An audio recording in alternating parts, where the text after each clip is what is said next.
University college എന്ന് പറയുമ്പോൾ പെട്ടെന്ന് ഓർമ്മ നിങ്ങളുടെ മെൻസ് ഹോസ്റ്റലാണ് കഴിഞ്ഞ വർഷം മടിവർക്കിയാരെ കൂട്ടമെന്ന്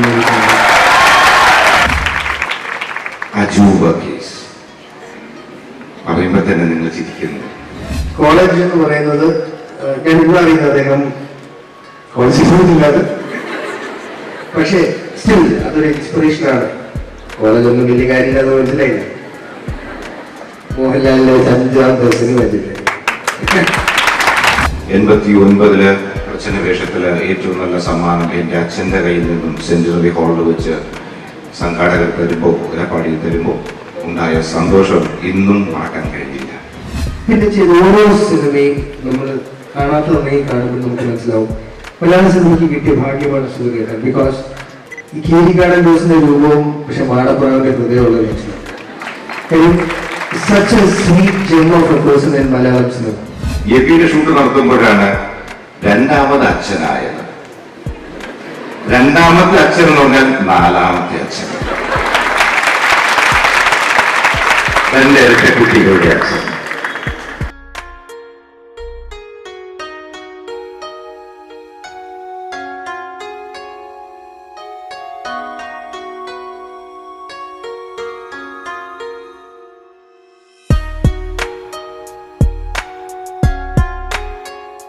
പ്രിയപ്പെട്ട കൂട്ടുകാരെ, യൂണിവേഴ്സിറ്റി കോളേജ് എന്ന് പറയുമ്പോൾ പെട്ടെന്ന് ഓർമ്മ നിങ്ങളുടെ മെൻസ് ഹോസ്റ്റലാണ് കഴിഞ്ഞ വർഷം മടിവർക്കിയാരെ കൂട്ടമെന്ന് ഒരു മാസം ഷൂട്ട് ചെയ്തു. ഇവിടെ വന്നിട്ട് എൻ്റെ വിശേഷം പറയാനല്ല, എന്നാലും ഒരു മുഖമര. ഞാൻ ആ സിനിമ ചെയ്യാൻ കാരണം തന്നെ തിരിച്ച് ഹോസ്റ്റലിൽ ഒരു 30 ദിവസം സ്പെൻഡ് ചെയ്യാന്നുള്ള ഒരൊറ്റ കാരണം കൊണ്ടാണ്. കോളേജിനേക്കാളും കൂടുതൽ ഹോസ്റ്റൽ ഇഷ്ടപ്പെട്ട ഒരു വ്യക്തിയായിരുന്നു ഞാൻ. അതുകൊണ്ട് കോളേജിൽ പോകുന്ന കുറവായിരുന്നു. 100 ചലച്ചിത്രം തികയ്ക്കുക എന്ന് പറഞ്ഞു കഴിഞ്ഞാൽ അതൊരു വലിയ കാര്യമാണ്. ഇന്ന് ഞാൻ ആദ്യമായിട്ട് അദ്ദേഹത്തിന്റെ കൂടെ അഭിനയിച്ച സിനിമ കുഞ്ഞിരാമായണമാണ്. അതാണ് ഞാൻ അറിഞ്ഞത്. രവി സാർ പറഞ്ഞ പോലെ ഈ 6 രൂപത്തിൽ ഒരു ചെറിയ വില്ലനിസം ഉള്ള ഒരു നോട്ടൊക്കെ ഉള്ള വ്യക്തി 2000 പരം വിദ്യാർത്ഥിനികൾ പഠിക്കുന്ന ഒരു സ്കൂളിന്റെ പ്രിൻസിപ്പളാണ്. അപ്പൊ ഞാനും ധ്യാനം പിന്നെ അടുത്തോട്ടിരുന്നു കുറച്ചുകൂടി വിശേഷങ്ങളൊക്കെ പറയാം. പിന്നെ ആദ്യം ഇച്ചിരി പേടിയുണ്ടായിരുന്നു. കാര്യം ഒന്ന്, നമുക്ക് എല്ലാവർക്കും പ്രിയപ്പെട്ട വളരെയേറെ പ്രശസ്തനായ നടൻ, അത്രയും വലിയൊരാളുടെ മകൻ. അപ്പൊ പിന്നെ നമ്മൾ പതുക്കെ പട്ടണ പ്രവേശത്തിനൊക്കെ തുടങ്ങി. ശ്രീനി സാറിന്റെ ജനാനൻ സാറിന്റെ ഒക്കെ വിശേഷങ്ങൾ തുടങ്ങി. പിന്നെ നമുക്ക് മനസ്സിലായി ഈ കീരിക്കാടൻ ജോസിന്റെ രൂപവും പക്ഷെ മാടപ്പുറയുടെ ഹൃദയമുള്ള മനുഷ്യനാണ്. such a sweet gem of a person in Malayalam cinema. എൻ്റെ വീട്ടിലെ ഒരു ഫംഗ്ഷൻ അല്ലെങ്കിൽ എൻ്റെ കുട്ടികളുടെ പിറന്നാൾ അല്ലെങ്കിൽ അവർ ജനിക്കുന്ന കാര്യങ്ങളൊക്കെ ഞാൻ അറിയിക്കുന്നതിൽ ഉള്ള പ്രധാന വ്യക്തികളുള്ള രണ്ടുപേരൊക്കെ. അപ്പം എൻ്റെ 3 ജ്യേഷ്ഠന്മാരാണ് ഞാൻ കാണുന്നതിലെ പ്രധാനികളായിട്ടുള്ള ഒരാളാണ് സുധീരായിട്ട്. അപ്പൊ ഇതിലേറെ വളരെ സന്തോഷം അതാണ് 100 സിനിമ കരമന ജനാനൻ സാറിന്റെ മകൻ ആയിട്ടുള്ള ഒരു വലിയ ഭാരം ചുമന്നാണ് സിനിമയിലോട് അദ്ദേഹം വന്നത്. ബിക്കോസ് അതെപ്പോഴും ഒരു ഭാരമായിരിക്കും. ഇന്നയാളുടെ മകനായതുകൊണ്ട് സിനിമയിൽ വരാൻ പറ്റിയ അവസരമല്ല, അല്ലെങ്കിൽ കിട്ടുന്ന അവസരമല്ലേ.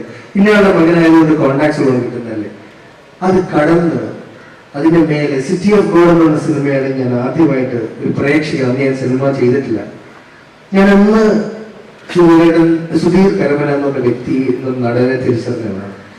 പിന്നെയാണ് ഞാൻ പേര് തിരക്കിയപ്പോൾ ഇദ്ദേഹം ഇന്ന വ്യക്തിയുടെ മകനാണെന്ന് അറിയുന്നത്. പിന്നെ ചെയ്ത ഓരോ സിനിമയും നമ്മൾ കാണാത്തതായി കാണുമ്പോൾ നമുക്ക് മനസ്സിലാവും മലയാള സിനിമയ്ക്ക് കിട്ടിയ ഭാഗ്യമാണ് സൂര്യേട്ടൻ. ബിക്കോസ് ഇപ്പൊ ഏറ്റവും അവസാനം മോദി എന്നുള്ള സിനിമയിലെ സ്റ്റേജിൽ കയറി നിങ്ങൾ എങ്ങനെ ശാരദാപുരം ഡാൻസ് ചെയ്തെന്ന് ഞാൻ ചോദിച്ചു പലപ്പോഴും. നിങ്ങൾ എന്താ ചെയ്തു, എങ്ങനെ ചെയ്തു? ഇത്രയും സീരിയസ് ഫേസ് ഉള്ള ഒരു വ്യക്തി ഇത്രയും ഹ്യൂമറായിട്ട് ആ ഡാൻസ് പ്രസന്റ് ചെയ്യാൻ തന്നെ only a great actor can do it. അതൊരു ചെറിയ കാര്യമേ. കുഞ്ഞിരാമായണം കഴിഞ്ഞ് വീണ്ടും അസോസിയേറ്റ് ചെയ്യാൻ ഭാഗ്യം കിട്ടിയ സിനിമ എബി എന്ന് പറഞ്ഞ സിനിമ, നായകൻ വിനീത് ശ്രീനിവാസൻ. അതൊരു നല്ല ചലച്ചിത്രമാകട്ടെ എന്ന് നമ്മളെല്ലാം പ്രാർത്ഥിക്കുന്നു. അതാണ് അദ്ദേഹത്തിന്റെ 100ാം ചിത്രം. അപ്പം സുധീരനെ വിളിച്ച് ഈ ഒരു പരിപാടിയുടെ കാര്യം പറഞ്ഞു. ഒരൊറ്റ ചോദ്യം ഞാൻ പറഞ്ഞു, ചേട്ടാ നിങ്ങളുടെ പരിപാടിയാണോ? ഞാൻ ഉണ്ടായിരിക്കും. കാര്യം മാനസികമായും എനിക്ക് ഒരുപാട് സന്തോഷം തോന്നുന്ന വ്യക്തികൾ ഒരാളാണ്. ഞാൻ നേരത്തെ പറഞ്ഞത് അഭിനയിക്കുന്ന സമയത്തും ഇനി സുധീരനോടൊക്കെ ഒപ്പം അതുപോലെ ഒരുപാട് പേരുണ്ട്. തീർച്ചയായും അവർക്ക് 100 സിനിമ തയ്ക്കട്ടെ. സുധീരനോടൊപ്പം അദ്ദേഹത്തിന് 200ാം സിനിമയിൽ ഭാഗമാവാൻ പറ്റട്ടെ. എങ്കിലും രവി സാറ് പറഞ്ഞ പോലെ കോളേജ് എന്ന് പറയുന്നത് ഞാൻ ഇവിടെ അറിയുന്നത് അദ്ദേഹം കോളേജിൽ പോയിട്ടില്ലാതെ, പക്ഷേ സ്റ്റിൽ അതൊരു ഇൻസ്പിറേഷനാണ്. കോളേജൊന്നും വലിയ കാര്യമില്ലാന്ന് മനസ്സിലായില്ല. മോഹൻലാലിന്റെ 5ാമത്തെ സിനിമ വെച്ചിട്ട് ഒരു സിനിമ ചെയ്യാൻ മനസ്സിലുള്ള ആളുകൾക്ക്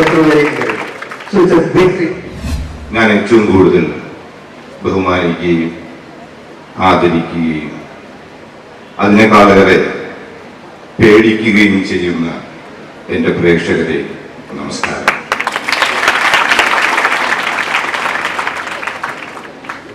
എൻ്റെ 100 ചിത്രങ്ങൾ പൂർത്തിയായി 101ലേക്ക് ഉള്ള ചിത്രം ഷൂട്ടിംഗ് ആരംഭിച്ചപ്പോൾ ഒരുപാട് പേര് സുഹൃത്തുക്കൾ എന്നോട് പറഞ്ഞു 100ാമത്തെ ചിത്രം പൂർത്തിയാക്കിയത് ആഘോഷിക്കണം എന്ന്. എനിക്ക് ഒറ്റ ആഗ്രഹമേ ഉണ്ടായിരുന്നുള്ളൂ, അത് യൂണിവേഴ്സിറ്റി കോളേജിൽ വെച്ച് തന്നെ വേണം എന്നുള്ളതായിരുന്നു എൻ്റെ ഏറ്റവും വലിയ നിർബന്ധം. അജൂബ കേസ് പറയുമ്പോൾ തന്നെ നിങ്ങൾ ചിരിക്കുന്നു. എൻ്റെ ഏറ്റവും അടുത്ത സുഹൃത്താണ്, എനിക്ക് ഏറ്റവും ഇഷ്ടമാണ്. ഷൂട്ട് കഴിയുമ്പോൾ ഏതെങ്കിലും 2 ഷോട്ടിൻ്റെ ഇടയിലാണെങ്കിലും ഞങ്ങൾ നേരെ കാരവാനിൽ ഞങ്ങളുടെ ഏരിയയിൽ പോയിരിക്കും. ഇദ്ദേഹത്തിന്റെ തമാശ കേൾക്കാൻ ഭയങ്കര ഇഷ്ടമാണ്. ഇപ്പോ എബിയുടെ ഷൂട്ട് നടത്തുമ്പോഴാണ് 2ാമത് അച്ഛനായത്. 2ാമത്തെ അച്ഛൻ എന്ന് പറഞ്ഞാൽ 4ാമത്തെ അച്ഛൻ, 2 ഇരട്ട കുട്ടികളുടെ അച്ഛൻ. ഏറ്റവും കൂടുതൽ നമ്മളുടെ സിനിമ എന്ന് പറയുമ്പോൾ അറിയാം, സിനിമയിൽ കാണുമ്പോഴാണ് നിങ്ങളെല്ലാം ചിരിക്കുന്നത്.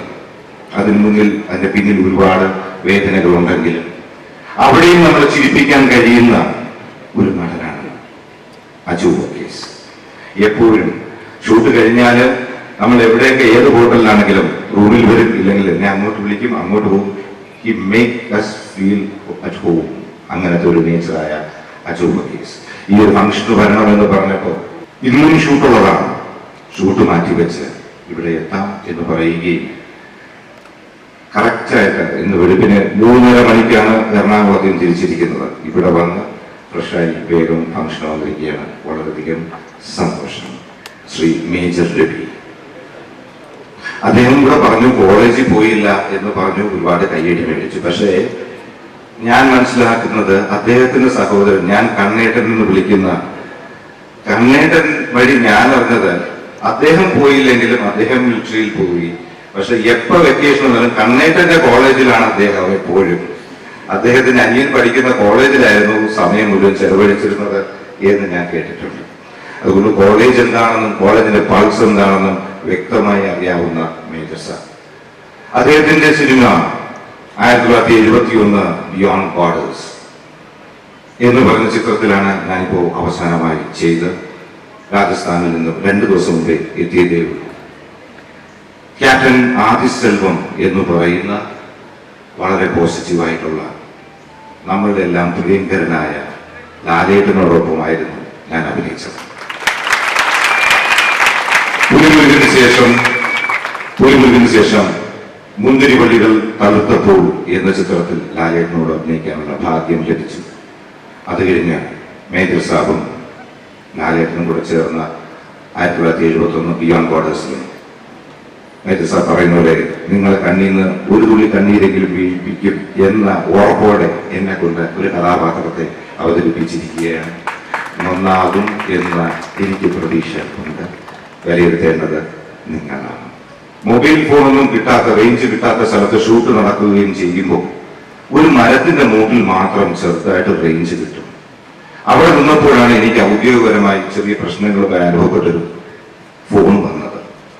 അടുത്ത ഷോട്ട് എടുക്കുന്നതാകട്ടെ 1 കിലോമീറ്റർ അപ്പുറത്ത് മരുഭൂമിക്കകത്ത് ഒരു ടാങ്കറിന്റെ മുകളിലുള്ള ലാലേട്ടൻ സഞ്ചരിക്കുന്ന വലിയൊരു ഷോട്ടാണ്. എന്റെ പ്രസൻസ് അവിടെ ആവശ്യമാണ്, ഞാനും കൂടെ നടക്കേണ്ടതാണ്. എനിക്ക് ഈ ഫോൺ അറ്റൻഡ് ചെയ്യും വേണം, അതും വേണം. എൻ്റെ ഒരു ടെൻഷൻ അതിഭയങ്കരമായിരുന്നു. എന്നാലും ഷൂട്ട് മുടങ്ങാൻ പാടില്ല. ഞാൻ വേഗം ലൊക്കേഷനിലെത്തി. ഞാൻ ലൈനിൽ നിന്നു. അത് എടുക്കുന്ന ഷോട്ടിൽ ഇദ്ദേഹം major sahib is very sharp. അദ്ദേഹം നടന്നു വന്നിട്ട് എന്നെ നോക്കിയിട്ട് എന്ത് പറ്റി എന്ന് ചോദിച്ചു. ഞാൻ പറഞ്ഞില്ല, ഒന്നുമില്ല. അദ്ദേഹം ഒന്നും മിണ്ടാതെ നേരെ അസോസിയേറ്റിനെ വിളിച്ചിട്ട് ചോദിച്ചു, എന്താ YEC, എന്തെങ്കിലും പ്രശ്നമുണ്ടോ?